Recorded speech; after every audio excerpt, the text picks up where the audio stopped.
అందరికీ నమస్కారం అండి. నేనిప్పుడు రేగిపండ్ల పచ్చడి ఏ విధంగా తయారు చేయాలో చెప్తున్నానండి. ముందుగా రేగిపండ్లని మనము శుభ్రంగా కడుక్కోవాలండి.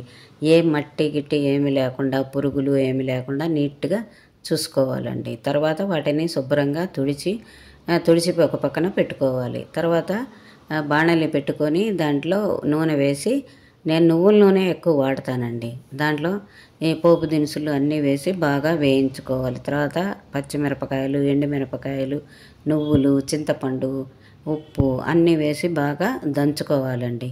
చాలా బాగుంటుంది, చాలా రుచిగా ఉంటుందండి. ఇది 1 వీక్ 10 డేస్ అయినా కూడా మీకు చెడిపోదండి. కొంచెం బెల్లం కూడా వేస్తాం కాబట్టి అది 1 వీక్ అయినా కూడా చెడిపోదు. రేగి వడలు కూడా చేసుకుంటారండి. అలా కాకుండా రేగి పచ్చడి ఈ విధంగా చేసుకుంటే మనం అన్నంలో కూడా తినచ్చు. చాలా బాగుంటుంది నోటికి. ఈ చలికాలం కొంచెము ఇలా నోటికి పుల్ల పుల్లగా తీయగా తింటే చాలా బాగుంటుంది. మీరు కూడా ట్రై చేసి ఎలా వచ్చిందో కామెంట్లో చెప్పండి.